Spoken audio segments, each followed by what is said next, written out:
Always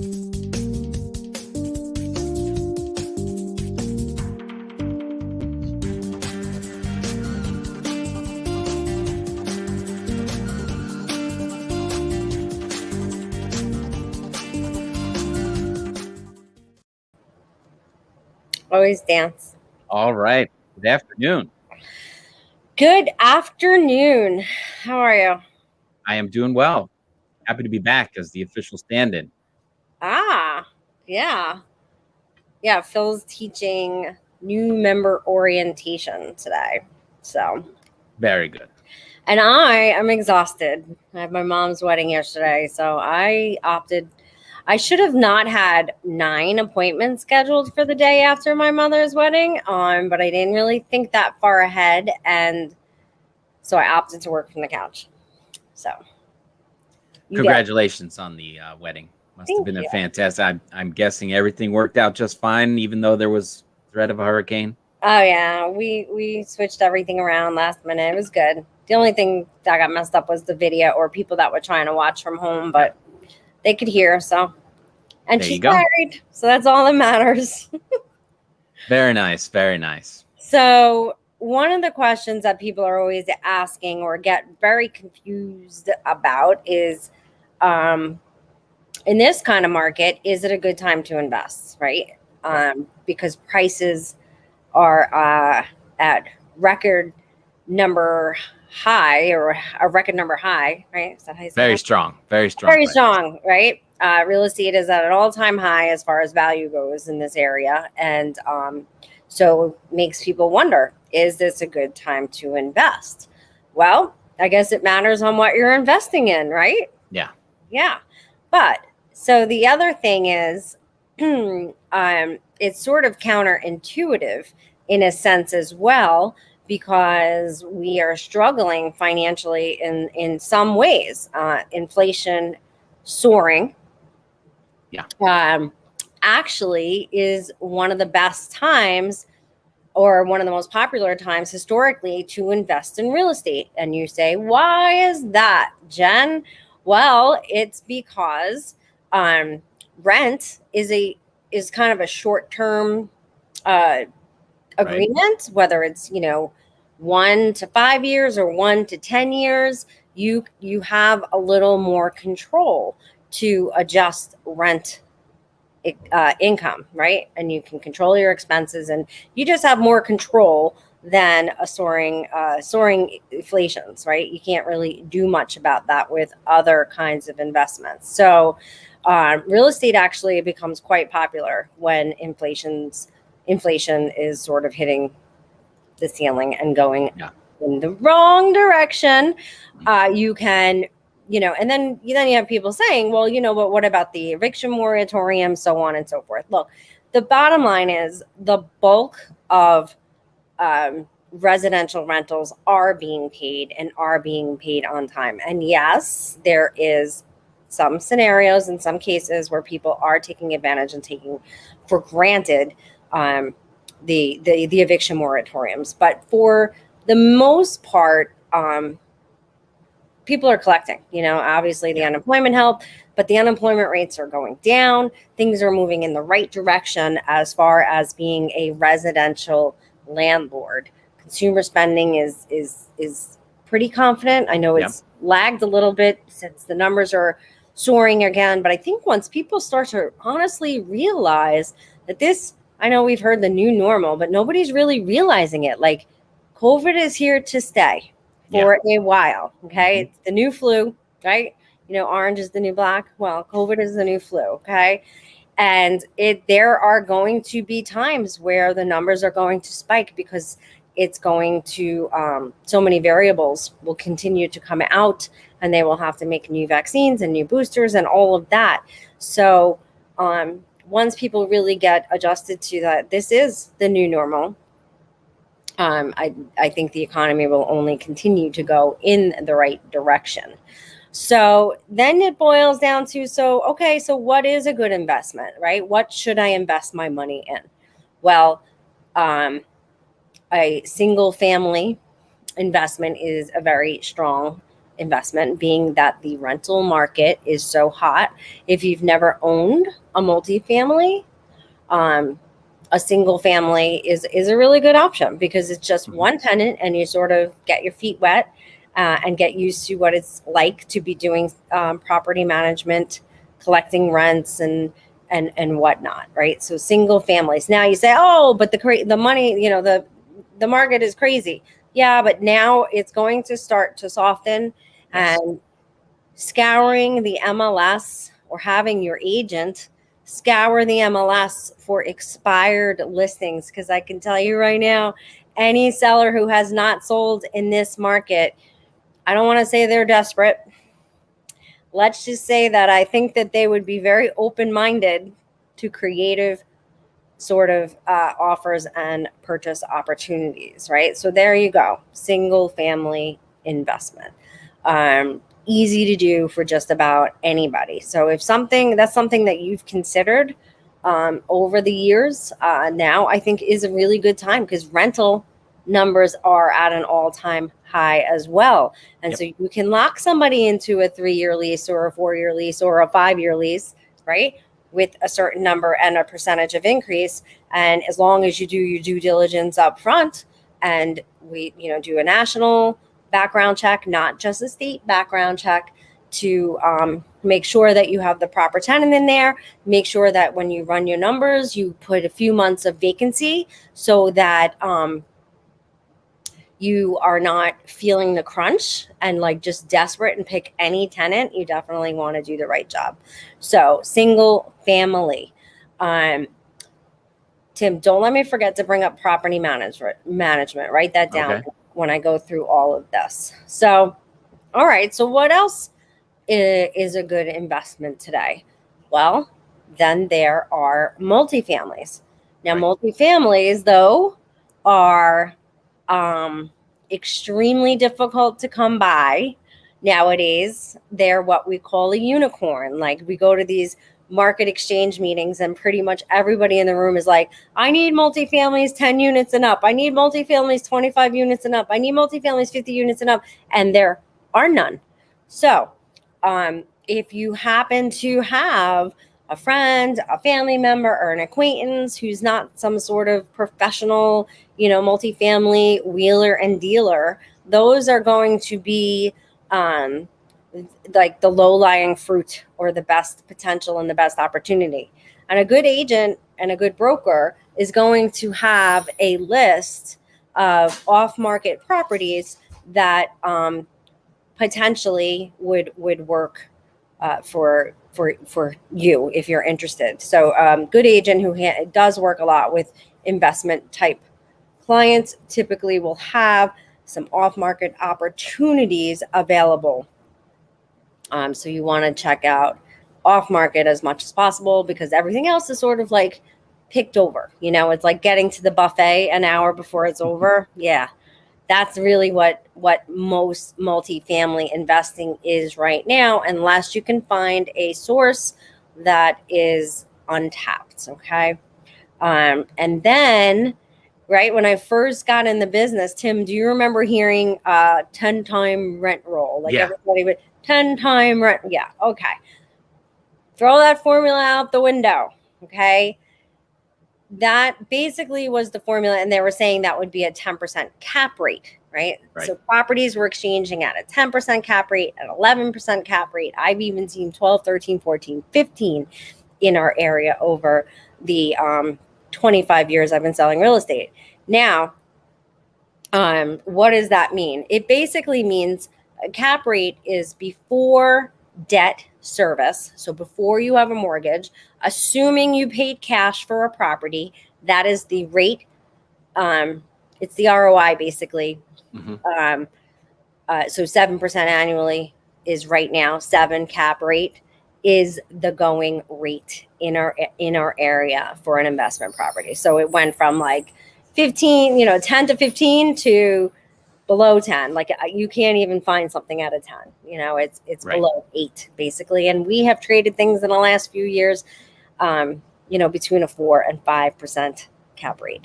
Now, don't forget There are a ton of write-offs. So you got to make sure you have the right attorney, the right accountant, the right bookkeeping, all of that in place to make sure you're making the most of your write-offs. And then the last one we can talk about is commercial. So commercial is probably the riskiest right now as the world figures out. Most of the articles I've been reading are saying you got 2 years for remote work and remote learning. Yeah. That could be longer. That could be, more of a hybrid. Lots of things have. There was something I was talking about this morning, and I forget what it is. But so much of what has happened is really going to be the new normal. Again, with that statement, but I think a lot of things are still being, getting the wrinkles out, like understanding what the new process is. So office and retail really are sort of in the air on what's going to happen. That being said, I forget the number, but I looked up the numbers of new businesses in Putnam and new business in Westchester, and they're opening at a rapid rate. Okay, but they all have a little bit different of a business model, and definitely, for the unforeseen future, office is not going to be something that is going to be super sought after, and retail is sort of going to be repurposed. I mean, they're turning malls into housing, right? Which is genius because it's like, you have some housing, you have some retail, you have some office. We're doing a project in Carmel where it's going to be retail, office, and hopefully health and wellness all in one area. And it's like a community room with pop-ups and kiosks that change seasonally and has a contactless window that you can drive through. That's new. That's different. These square footages range from 100 square feet to, I think the largest we have is 800 square feet, right? Where a typical store is anywhere between 1,500 and 3,000 to 5,000 to 7,000. So this project that we're working on, we think, that's what it was. We were talking about this project, kind of incorporates everything that we think will be the new norm, right? So we have the drive-up window. We have it's more of a community as opposed to just, an independent store that has the pop-up capability. So we can have this location will always have like something new, something different, new people coming to it, new energy, new ideas. And that's sort of what we think the new trends will be in retail. So I think retail is a safe bet, but I think it has to take some new engineering, some new thinking, new ideas. Right. So commercial, I would say, if you have the capital, if you have, your end game is strong and you can invest that money and not need it back today. I think it's super smart. Listen, if I was a millionaire, I'd be buying everything up in Manhattan right now. All these people that say the city's going to die. No, listen, I grew up in the city in the 70s. If you've gone down to Manhattan right now and you try to compare it to the 70s, you're insane. Right. Absolutely, there's more homeless right now. Absolutely, it's dirtier and all kinds of other things. But I happen to know there's a lot of money also being invested in the city right now. So I do think it's a smart, safe investment, but it's more of a long-term hold. Or if you have, capital like my client does to make an investment to repurpose the entire use. The building I was talking about used to be a bank. Right. Banks don't need 4,000, 6,000 square feet anymore. It was a 6,000 square foot bank. I mean, now banks are looking for 1,000 square foot footprint, and that was pre-COVID. So it's all very, very interesting. And a lot of it is personality driven too. I'm sorry? Right. Well, before I remind you about property management, I wanted to bring up or ask you a question about new investors, being that they want a multifamily or a smaller, multifamily under that 10 mark. But what kind of how can you calm their nerves about another lockdown where people stop paying their rent or something like that? What's a new investor going to do if their single family home renter stops paying? Well, I hate to say, but you're kind of profiling based on types of jobs. Obviously you can't discriminate based on finances and so on and so Right. forth. But you can do a better job. You just have to put everybody through the same process and application, but Right. you are able to say, like, I don't think that industry is going to fare well in the next 6 months. Anybody, it gets tricky because I was going to say anybody who's in the medical field, right, has job security. But really now it's anybody in the medical field with the vaccination has job security. Any teacher with vaccination has job security. Vaccination has caused a whole new level of insecurity, job security for people. Yeah. So there's a lot to process and a lot to think about before making an investment. But you definitely can discern down to the right tenant. Like I said earlier, just buffer the time. So you have 3 months to find somebody. Is vaccination a status that you can base your rental on? I bet you that remains to be seen. It's all the wild, wild west right now. But definitely with Pfizer coming out with their with them being FDA approved, right? That gives employers more leverage to sort of insist on that as a policy. And I don't want to get into whether I agree with that or not agree with that. Right. However, it absolutely does impact when you're trying to discern for residential property or even for commercial. Is this the person is going to be able to withstand more shutdowns? Are they going to be able to get through the winter? Is this industry something that is, going to do well in a post-COVID world? Like, there's a lot of new questions. So you want to make sure that you have somebody representing you. If you, no matter what, even if you're experienced, because it is different and everybody kind of has their handful right now and doesn't necessarily always have their thumb on the pulse. I was talking to somebody today and they didn't even think of that about, so what you thought was a great job for a tenant and good security.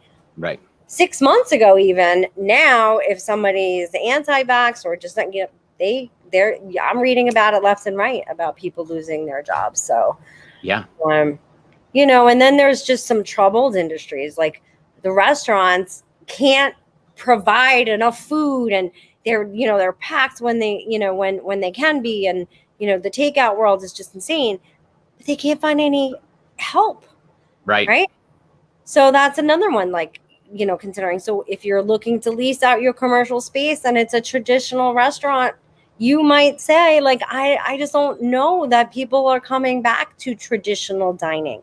It's more of a hybrid of a small dining area, a large takeout area, a huge outdoor area, if at all possible.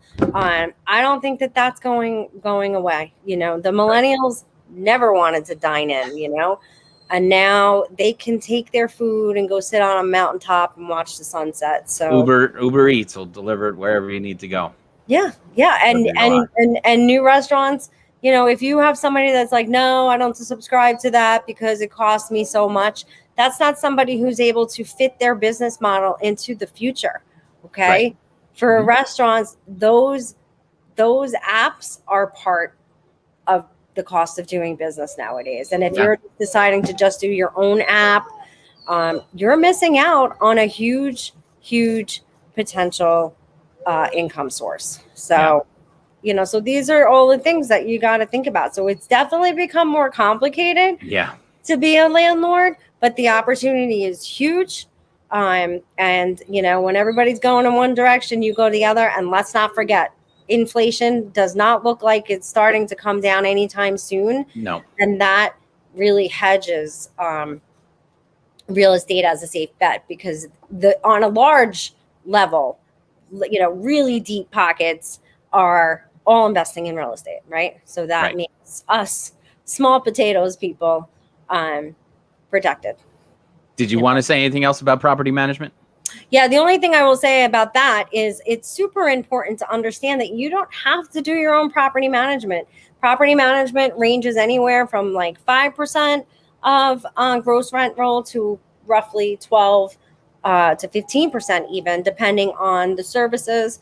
Typically for like around 5%, that is just basically, if any issues arise at the property, being proactive with upcoming maintenance and working with all the subcontractors and contractors. So, we sell properties to people all the time, like throughout the country, who won't buy a property unless it has property management in place, because they're never going to go to the building. They're never even going to look at it. So, Right. So for anybody who was on the fence about investing property management because of don't have enough time or you don't know what you're doing. Right. Well, first of all, almost everybody does own a home that would be investing. So more than you think. Yeah. But second of all, property management is the best bet. So. Very good. All right. Did I fill in for Phil adequately? I think we did well. Okay. That I could help. All right. Well, thank you. And I'm actually going to hang up and not be here even after the show. So I will talk to you later. Okay. Very good. Have a good one. You too. Bye.